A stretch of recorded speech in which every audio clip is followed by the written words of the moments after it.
Iran declaring victory this hour. The foreign minister going on TV tonight to make this declaration. We are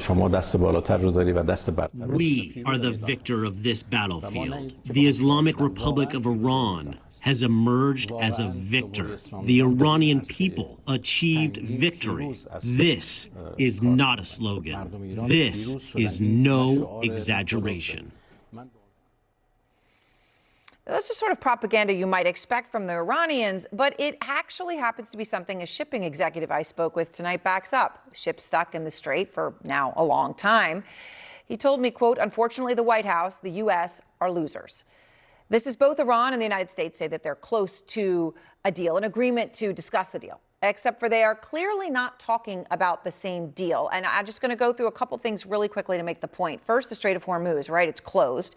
A U.S. official said that, in this initial agreement, the Strait would open. And that sounds good, right? Finally, thank God. Well, Araghchi says it will not reopen unless it is under Iranian management and unless there are fees to transit the Strait, otherwise known as a toll or whatever you'd like to call it. But they are both things that Trump has said in the past are absolutely no-goes.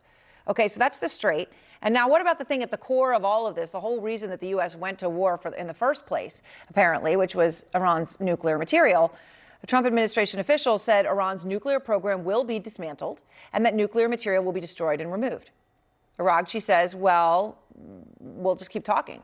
They will only engage in nuclear talks during a 60-day negotiation period following the signing of this thing, which is a memorandum of understanding, which means they're basically agreeing to nothing on the nuclear deal, so they say.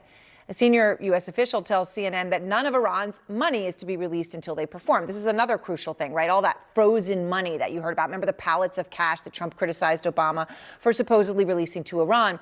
Iran now says, well, actually, there's money here. $24 billion is going to be released to Iran, half immediately on signing the quote-unquote memorandum.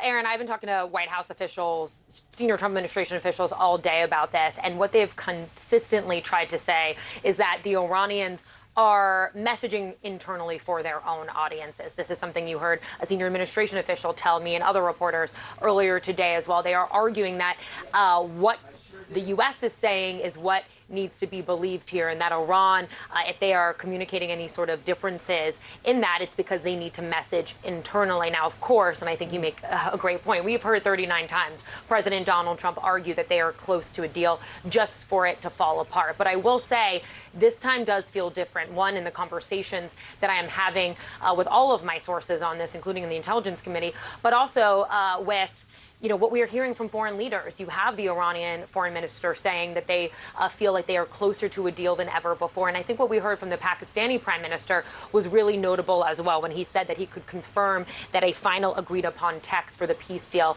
had been finalized, and they are just working now on the aspect of signing it. You've been talking to people involved in the negotiations on multiple sides, right? So you've got a lot of incoming here. What are you learning? So over the last week, the message has sort of coalesced and it's gotten consistent from everybody. So in speaking to regional mediators, the Iranian back channel, and speaking to Pakistanis and also speaking to U.S. officials, it seemed that there was large agreement on most of the aspects of the deal. It was really the sequencing that was the problem, as Elena just laid out. Yeah. It was the money piece that the Iranians were demanding up front without any concessions, which the administration was balking at, because otherwise it would have been simply returning the straits to pre-war conditions for money, which essentially would have been looked at as a bribe, which doesn't work. So the administration wanted more from them up front before they would release funds. And a senior U.S. official today at the Pentagon stressed to me, he said, look, this is absolutely performance-based. This is going to be much bigger and wider in terms of scope than the JCPOA was. And the Iranians are simply not going to get cash for just returning the straits to pre-war conditions. And the White House has made a deliberate decision over the past week not to engage in public discussions about what's in the MOU, given that a large part of this has been face-saving just culturally. Right. What I'm curious, though, Colonel, when Araghchi calls this a victory for Iran, I mean, if you take a step back, the United States comes at you with, fear and fury, and they do a lot of damage. Okay, a lot of damage. And yet here you are, 3.5 months later, you still control the Strait of Hormuz. 70% of your missiles are still there. You still have your highly enriched uranium, although some of it's probably very difficult to get to because of bombing. So, you look at this and can say, well, all of this for what? I mean, when you talk about the MOU, Memorandum of Understanding, there's one thing. You can kind of be vague about a lot of stuff, right? You can be vague about highly enriched uranium. You can be vague. One guy can say one thing, one can say the other. Who's really going to know? But everybody's going to know about the Strait.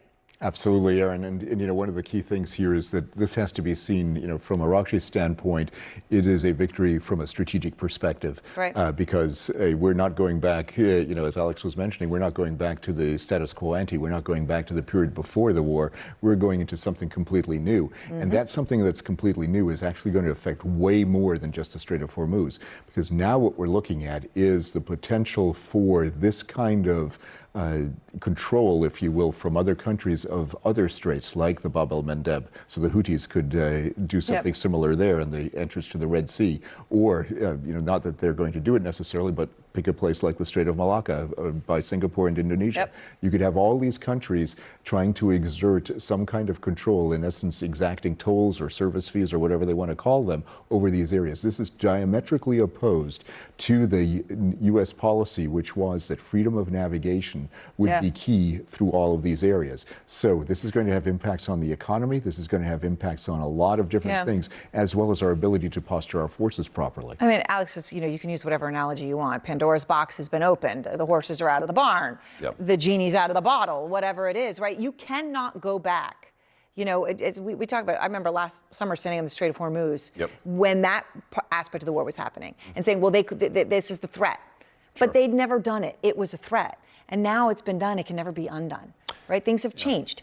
They fundamentally have changed, and they've learned progressively over the last year, not only from the 12-day war last summer, but now from this one. So they started out with a nuclear program that they decided not necessarily to pursue a weapon, but sort of in the background as a means of strategic deterrence. The 12-day war taught them that their ballistic missiles could serve as an effective strategic deterrent against Israel. And now in this portion of the conflict, they've learned that low-cost drones and projectiles could hold the straits at risk without actually having to mine them.